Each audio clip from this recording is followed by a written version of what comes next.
ಗೋಕರ್ಣ ಕಡಲ ತೀರದಲ್ಲಿ ಕರ್ತವ್ಯ ನಿರ್ವಹಿಸುವ ಜೀವರಕ್ಷಕ ಸಿಬ್ಬಂದಿಗೆ ಅಗತ್ಯ ಪರಿಕರಗಳು ನೀಡುವ ಅವಶ್ಯಕತೆ ಇದ್ದು, ಈ ಬಗ್ಗೆ ಜಿಲ್ಲಾಡಳಿತ ಹಾಗೂ ಪ್ರವಾಸೋದ್ಯಮ ಇಲಾಖೆ ತಕ್ಷಣ ಕ್ರಮ ಕೈಗೊಳ್ಳುವಂತೆ ಸಾರ್ವಜನಿಕರು ಆಗ್ರಹಿಸುತ್ತಿದ್ದಾರೆ. ನವೆಂಬರ್ ಡಿಸೆಂಬರ್ ತಿಂಗಳ ಅಂದ್ರೆ ಪ್ರವಾಸೋದ್ಯಮ ಹಂಗಾಮದ ದಿನಗಳಾಗಿದ್ದು, ಎಲ್ಲಾ ಕಡಲ ತೀರಗಳಲ್ಲಿ ಅಧಿಕ ಸಂಖ್ಯೆಯಲ್ಲಿ ಪ್ರವಾಸಿಗರು ನೆರೆದಿರ್ತಾರೆ.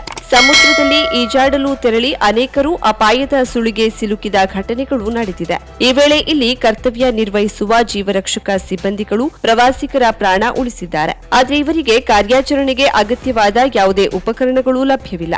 ಹಳೆಯ ಒಂದೆರಡು ಹಗ್ಗಗಳು ಬಿಟ್ರೆ ಮತ್ತೆ ಯಾವುದೇ ಸಲಕರಣೆಗಳಿಲ್ಲದೆ ತಮ್ಮ ಜೀವದ ಹಂಗು ತೊರೆದು ಅದೆಷ್ಟೋ ಪ್ರವಾಸಿಗರನ್ನ ರಕ್ಷಿಸಿದ್ದಾರೆ. ಕೆಲವು ವರ್ಷಗಳ ಹಿಂದೆ ಮುಖ್ಯ ಕಡಲ ತೀರದ ಮುಂಭಾಗದಲ್ಲಿ ನಿರ್ಮಿಸಿದ ವೀಕ್ಷಣಾ ಗೋಪುರ ಮಳೆಯ ಅಬ್ಬರದಲ್ಲಿ ಕೊಚ್ಚಿ ಹೋಗಿತ್ತು. ಇದನ್ನ ಶುದ್ಧ ಕುಡಿಯುವ ನೀರಿನ ಘಟಕದ ಬಳಿ ತಂದು ಇಡಲಾಗಿದ್ದು, ತುಕ್ಕು ಹಿಡಿದು ಬೀಳುವ ಹಂತ ತಲುಪಿದೆ. ಇನ್ನು ಲೈಫ್ ಜಾಕೆಟ್ಗಳು ಹರಿದು ಹೋಗಿದ್ದು, ಕೇವಲ ಹಗ್ಗಗಳು ಮತ್ತೆ ಚಿಕ್ಕ ಪರಿಕರ ಮಾತ್ರ ಜೀವರಕ್ಷಕರ ಕೈಯಲ್ಲಿದೆ. ಸಮುದ್ರ ಸುಳಿಗೆ ಸಿಲುಕಿ ಜೀವಾಪಾಯದಲ್ಲಿದ್ದವರನ್ನ ಸ್ವತಃ ನೀರಿಗೆ ಧುಮುಕಿ ಕರೆತರುತ್ತಿದ್ದು, ಇವರ ಕಾರ್ಯ ಶ್ಲಾಘನೀಯವಾಗಿದೆ. ಶಿವಪ್ರಕಾಶ್ ದೇವರಾಜು ಜಿಲ್ಲಾ ಪೊಲೀಸ್ ವರಿಷ್ಠಾಧಿಕಾರಿಯಾಗಿದ್ದ ಸಮಯದಲ್ಲಿ ಇಲ್ಲಿನ ಸಮುದ್ರದಲ್ಲಿ ಸರಣಿ ಅವಘಡಗಳು ನಡೆದಿದ್ದವು. ಆ ವೇಳೆ ಖುದ್ದು ಶಿವಪ್ರಕಾಶ್ ರವರು ಸ್ಥಳಕ್ಕೆ ಆಗಮಿಸಿ ಎಲ್ಲ ಕಡಲ ತೀರಗಳ ವೀಕ್ಷಣೆ ನಡೆಸಿದ್ದರು. ಅಲ್ಲದೆ ಪ್ರವಾಸಿಗರು ನೀರಿಗಿಳಿಯಲು ಸುರಕ್ಷಿತ ಸ್ಥಳವನ್ನ ತಜ್ಞರಿಂದ ಗುರುತಿಸಿದ್ದರು. ಇದರ ಜೊತೆ ಜೀವರಕ್ಷಕ ಸಿಬ್ಬಂದಿಗೆ ಜೀವ ರಕ್ಷಿಸಲು ಬೇಕಾದ ಪರಿಕರ ಒದಗಿಸಲು ಸಂಬಂಧಿಸಿದ ಇಲಾಖೆ ತಿಳಿಸಿತ್ತು. ಆದರೆ ಇವರ ವರ್ಗಾವಣೆ ನಂತರ ಅಲ್ಲಿಗೆ ಮುಗಿದಿದೆ. ಪ್ರವಾಸೋದ್ಯಮ ಇಲಾಖೆಯಿಂದ ಜೀವರಕ್ಷಕ ಸಿಬ್ಬಂದಿಗೆ ನೀಡಲಾಗುವ ವೇತನವು ನಿಗದಿತ ಸಮಯಕ್ಕೆ ನೀಡಲಾಗುವುದಿಲ್ಲ ಎನ್ನಲಾಗಿದ್ದು, 2-3 ತಿಂಗಳಿಗೊಮ್ಮೆ ವೇತನ ಪಾವತಿಸಲಾಗುತ್ತದೆ. ತಮ್ಮ ಭದ್ರತೆಯ ಬಗ್ಗೆ ಜೀವರಕ್ಷಕ ಸಿಬ್ಬಂದಿಗಳು ಸಚಿವರಿಂದ ಜಿಲ್ಲಾಡಳಿತದವರೆಗೂ ಮನವಿ ಸಲ್ಲಿಸಿದ್ದು, ಆದರೂ ಯಾವುದೇ ಪ್ರಯೋಜನವಾಗಿಲ್ಲ. ಗೋಕರ್ಣ, ಓಂ ಮತ್ತು ಕುಡ್ಲೆ ಕಡಲ ತೀರದಲ್ಲಿ ಜಲಸಾಹಸ ಕ್ರೀಡೆ ನಡೆಸಲು ಖಾಸಗಿಯವರಿಗೆ ಟೆಂಡರ್ ನೀಡಿ ಪ್ರವಾಸೋದ್ಯಮ ಇಲಾಖೆ ಹಣ ಪಡೆಯುತ್ತಿದೆ. ಮುಖ್ಯ ಕಡಲ ತೀರದಲ್ಲಿ ವಾಹನ ನಿಲುಗಡೆಗೆ ಗ್ರಾಮ ಪಂಚಾಯತ್ ಶುಲ್ಕ ಆಕರಿಸುತ್ತಿದೆ. ಹೀಗೆ ಆದಾಯ ಬಂದರೂ ಸಹ ಅಗತ್ಯ ಪರಿಕರ, ಕೆಲಸಗಾರರ ವೇತನ ನೀಡಲು ಸತಾಯಿಸುತ್ತಿರುವುದು ವಿಪರ್ಯಾಸವಾಗಿದ್ದು, ಇದಾದರೂ ಸಂಬಂಧಿಸಿದ ಇಲಾಖೆ ಎಚ್ಚೆತ್ತುಕೊಳ್ಳಬೇಕಿದೆ. Karavali Munjavu digital news, Vinayak Shastri, Gokarna. Rotary Club Karwar ಪಶ್ಚಿಮ ವತಿಯಿಂದ ಪ್ರತಿ ವರ್ಷದಂತೆ ಈ ಬಾರಿಯೂ ಕಾರವಾರ ನಗರದಲ್ಲಿ ಡಿಸೆಂಬರ್ 15ರಂದು ವಾಕಥಾನ್ ಸ್ಪರ್ಧೆ ಆಯೋಜಿಸಲಾಗಿದೆ ಎಂದು ಕಾರವಾರ ರೋಟರಿ ಕ್ಲಬ್ ಅಧ್ಯಕ್ಷ ಲಕ್ಷ್ಮೀಕಾಂತ್ ತೆಂಡೂಲ್ಕರ್ ತಿಳಿಸಿದರು.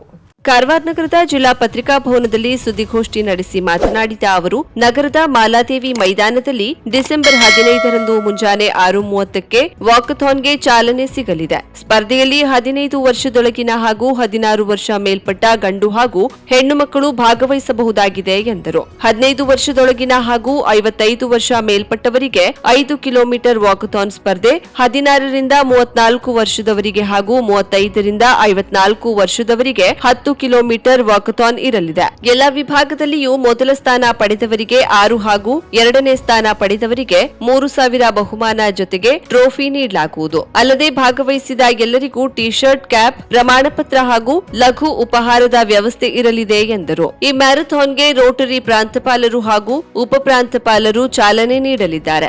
ನಗರಸಭೆ ಅಧ್ಯಕ್ಷ ರವಿರಾಜ್ ಅಂಕೋಲೇಕರ್ ಸೇರಿದಂತೆ ಇನ್ನಿತರ ಗಣ್ಯರು ಪಾಲ್ಗೊಳ್ಳಲಿದ್ದಾರೆ. ಈ ವಾಕಥಾನ್ ಸ್ಪರ್ಧೆಯಲ್ಲಿ ಪಾಲ್ಗೊಳ್ಳುವವರಿಗೆ ಈಗಾಗಲೇ ನೋಂದಣಿ ಪ್ರಾರಂಭವಾಗಿದೆ. ಭಾಗವಹಿಸುವವರು 9986473797 ಅಥವಾ 9096653602 ಈ ನಂಬರ್ಗೆ ಸಂಪರ್ಕಿಸಬಹುದಾಗಿದೆ ಎಂದರು. ರೋಟರಿ ಕ್ಲಬ್ ಮಾಜಿ ಅಧ್ಯಕ್ಷ ಅರವಿಂದ್ ನಾಯಕ್ ಮಾತನಾಡಿ, ಪ್ರತಿ ವರ್ಷವೂ ನಡೆಸುತ್ತಿರುವ ವಾಕಥಾನ್ ಸ್ಪರ್ಧೆ ಬಳಿಕ ಉಳಿದ ಹಣವನ್ನ ಸಾಮಾಜಿಕ ಕಾರ್ಯಗಳಿಗೆ ಬಳಸಲಾಗುತ್ತಿದೆ. ಕಳೆದ ಬಾರಿಯೂ ಕೂಡ ಹಲವು ಶಾಲೆಗಳಿಗೆ ಬ್ಯಾಗ್ ಹಾಗೂ ವಿಶೇಷ ಚೇತನ ಮಕ್ಕಳಿರುವ ಶಾಲೆಗೆ ಹಣಕಾಸಿನ ನೆರವು ನೀಡಲಾಗಿದೆ ಎಂದು ಮಾಹಿತಿ ನೀಡಿದರು.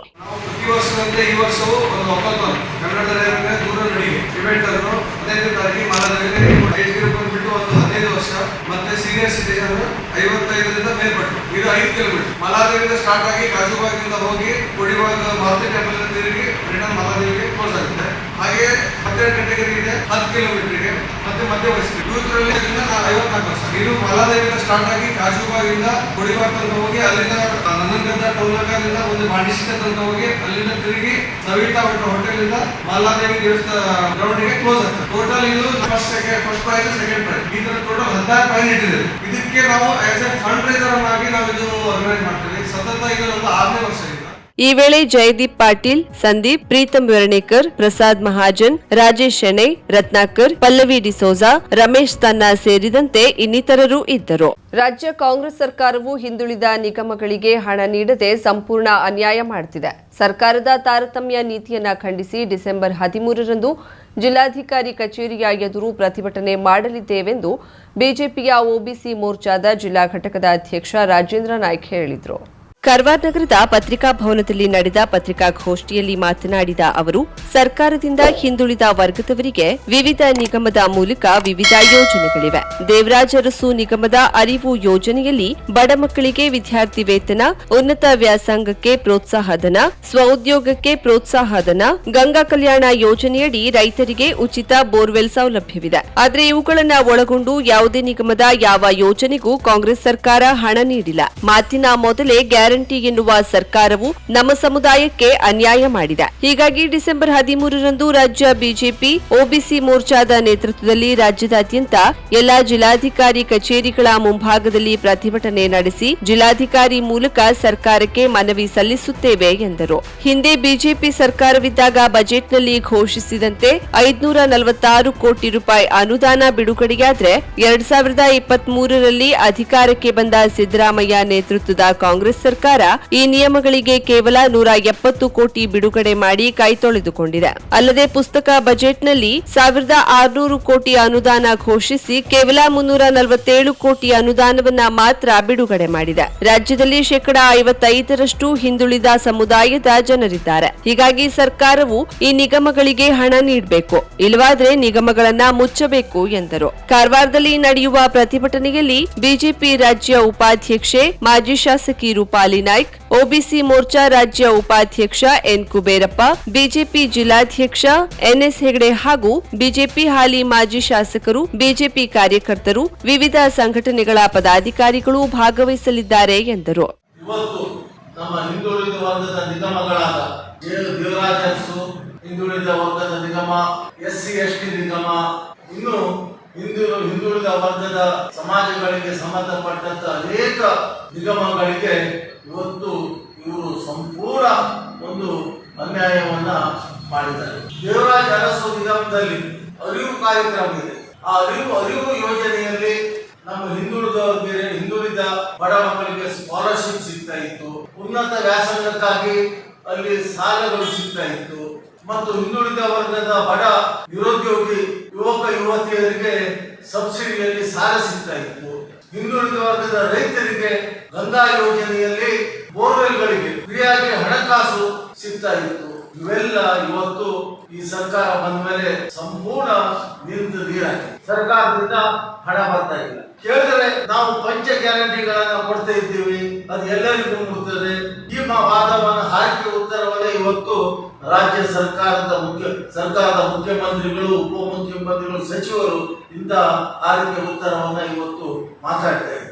ಇವತ್ತು ದೇವರಾಜ ಅರಸು ನಿಗಮ ಇರಬಹುದು, ವಾಲ್ಮೀಕಿ ನಿಗಮ ಇರಬಹುದು, SC ST SCಗಳ ಪರಿಶಿಷ್ಟ ಜಾತಿ ಪಂಗಡಗಳ ನಿಗಮ ಇವತ್ತು ಸಂಪೂರ್ಣ ಆ ಸಮುದಾಯಕ್ಕೆ ಇವತ್ತು ಅನ್ಯಾಯ ಆಗ್ತಾ ಇದೆ. ಅದಕ್ಕಾಗಿ ನಾವು ಶುಕ್ರವಾರ ನಮ್ಮ ಒಬಿಸಿ ಮೋರ್ಚಾದ ರಾಜ್ಯಾಧ್ಯಕ್ಷರಾದ ರಘು ಕೋಟಿಲಾರ್ ಅವರು ಇಡೀ ರಾಜ್ಯದಲ್ಲಿ 13ನೇ ತಾರೀಕು ಎಲ್ಲಾ ಜಿಲ್ಲಾಧಿಕಾರಿಗಳ ಕಚೇರಿ ಮುಂದೆ ಪ್ರತಿಭಟನೆ ಮಾಡಿ ಜಿಲ್ಲಾಧಿಕಾರಿಗಳಿಗೆ ಮನವಿ ಕೊಡುವಂತ ಒಂದು ಕಾರ್ಯಕ್ರಮ, ಒಂದು ಪ್ರತಿಭಟನೆಯನ್ನ ನಾವು ಇಟ್ಕೊಂಡಿದ್ದೇವೆ. ನಮ್ಮ ರಾಜ್ಯಾಧ್ಯಕ್ಷರ ಆದೇಶದ ಮೇರೆಗೆ ರಾಜ್ಯದ ಎಲ್ಲಾ ಜಿಲ್ಲಾ ಕೇಂದ್ರಗಳಲ್ಲಿ ಆ ದಿನ 13ರಂದು 10:30 ಗಂಟೆಗೆ ಸರಿಯಾಗಿ ಈ ಒಂದು ಪ್ರತಿಭಟನೆ ನಡೀತಾ ಇದೆ. ಈ ವೇಳೆ ಜಿಲ್ಲಾ ಒಬಿಸಿ ಮೋರ್ಚಾದ ಪ್ರಧಾನ ಕಾರ್ಯದರ್ಶಿ ಪ್ರಶಾಂತ್ ನಾಯ್ಕ್, ಉಪಾಧ್ಯಕ್ಷೆ ದೀಪಾ ಹರಿಕಂತ್ರ, ಪ್ರದೀಪ್ ಗುನ್ಗಿ, ಮಾಧ್ಯಮ ಸಹ ಸಂಚಾಲಕ ಕಿಶನ್ ಕಾಂಬ್ಳೆ, ದೇವಿದಾಸ್ ನಾಯ್ಕ್, ಗ್ರಾಮೀಣ ಮಂಡಳದ ಅಧ್ಯಕ್ಷ ಸುಭಾಷ್ ಗುನ್ಗಿ, ನಗರ ಮಂಡಳದ ನಾಗೇಶ್ ಕುರ್ಡೇಕರ್ ಹಾಗೂ ಪದಾಧಿಕಾರಿಗಳು ಇದ್ದರು. ತಮ್ಮದೇ ಪ್ರತಿಭೆಯ ಮೂಲಕ ಸಾಧನೆ ಕೈದವರನ್ನ ಗುರುತಿಸಿ ಸನ್ಮಾನಿಸಿ ಪ್ರೋತ್ಸಾಹಿಸುವ ಕಾರ್ಯ ಹೆಚ್ಚು ನಡೆಯಬೇಕು.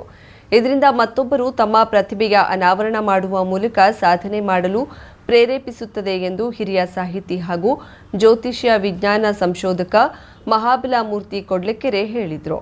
ಹವ್ಯಕ ಕ್ಷೇಮಾಭಿವೃದ್ಧಿ ಸಂಘದ ವತಿಯಿಂದ ನಡೆದ ಪ್ರತಿಭಾ ಪುರಸ್ಕಾರ ಹಾಗೂ ಸನ್ಮಾನ ಸಮಾರಂಭದಲ್ಲಿ ಸನ್ಮಾನಿಸಿ ಮಾತನಾಡಿದ ಅವರು, ಗೋಕರ್ಣ ಮೂಲದವರು ಬೇರೆ ಬೇರೆ ಊರಿನಲ್ಲಿದ್ದು ಸಾಧನೆ ಮಾಡಿದವರನ್ನ ಗುರುತಿಸಿ ಹವ್ಯಕ ಸಂಘ ಸನ್ಮಾನಿಸುತ್ತಿರುವುದು ಶ್ಲಾಘನೀಯ ಎಂದರು. ಸಾಹಿತಿ ಹಾಗೂ ತಾಮ್ರಗೌರಿ ಮಂದಿರದ ಮುಖ್ಯ ಅರ್ಚಕ ಪ್ರಭಾಕರ್ ತಾಮ್ರಗೌರಿ ಸನ್ಮಾನ ಸ್ವೀಕರಿಸಿ ಮಾತನಾಡಿ, ಪುಣ್ಯಕ್ಷೇತ್ರದಲ್ಲಿ ಪ್ರತಿಯೊಂದು ಮನೆಯಲ್ಲೂ ವೇದ ವಿದ್ವಾಂಸರು ವಿವಿಧ ಕ್ಷೇತ್ರದಲ್ಲಿ ಸಾಧನೆ ಮಾಡಿದವರಿದ್ದು, ಸಾಹಿತ್ಯ ಕ್ಷೇತ್ರದಲ್ಲಿನ ಅಲ್ಪ ಸಾಧನೆಗೆ ತನಗೆ ನೀಡಿದ ಪುರಸ್ಕಾರಕ್ಕೆ ಕೃತಜ್ಞತೆ ಸಲ್ಲಿಸಿ ಈ ಕ್ಷೇತ್ರದಲ್ಲಿ ಮತ್ತಷ್ಟು ಮುಂದುವರಿಯಲು ಪ್ರೇರಣೆ ನೀಡಿದೆ ಎಂದರು. ಇದೇ ವೇಳೆ ಎಸ್ಎಸ್ಎಲ್ಸಿ, ದ್ವಿತೀಯ ಪಿಯುಸಿ ಹಾಗೂ ಪದವಿ ಸ್ನಾತಕೋತ್ತರ ಪದವಿಯಲ್ಲಿ ಸಾಧನೆ ಮಾಡಿದ ವಿದ್ಯಾರ್ಥಿಗಳಿಗೆ ಪ್ರೋತ್ಸಾಹಧನ ಹಾಗೂ ಪ್ರಮಾಣ ಪತ್ರ ನೀಡಿ ಪುರಸ್ಕರಿಸಲಾಯಿತು. ಕಾರ್ಯಕ್ರಮದಲ್ಲಿ ಸಂಘದ ಸಂಸ್ಥಾಪಕ ಅಧ್ಯಕ್ಷ ನಿವೃತ್ತ ಪ್ರಾಂಶುಪಾಲ ಕೆಜಿ ಗುಣಿ, ಸಂಘದ ವಿಶೇಷ ಆಮಂತ್ರಿತ ವಸಂತರಾಜನ್ ಕೊಡ್ಲಕೆರೆ, ಸಂಘದ ಅಧ್ಯಕ್ಷ ರಮೇಶ್ ಪ್ರಸಾದ್ ಉಪಸ್ಥಿತರಿದ್ದರು.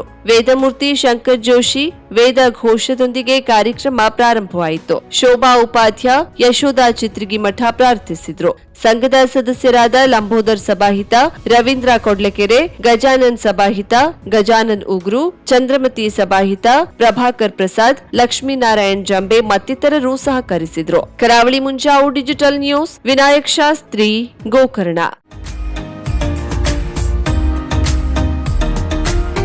ಮಿಲನ್ ಎಂಟರ್ಪ್ರೈಸಸ್ ಬೃಹತ್ ಎಲೆಕ್ಟ್ರಾನಿಕ್ ಹಾಗೂ ಫರ್ನಿಚರ್ ಮಳಿಗೆ. ಉತ್ತರ ಕನ್ನಡ ಜಿಲ್ಲೆಯಲ್ಲೇ ಅತಿ ಹೆಚ್ಚು ಮಳಿಗೆಗಳನ್ನು ಹೊಂದಿರುವ, ಅತಿ ಹೆಚ್ಚು ಸಂತೃಪ್ತ ಗ್ರಾಹಕರನ್ನ ಹೊಂದಿರುವ ಮೂಲಕ ಹೆಗ್ಗಳಿಕೆಗೆ ಪಾತ್ರವಾಗಿರುವ ಏಕೈಕ ಸಂಸ್ಥೆ ಮಿಲನ್ ಎಂಟರ್ಪ್ರೈಸಸ್.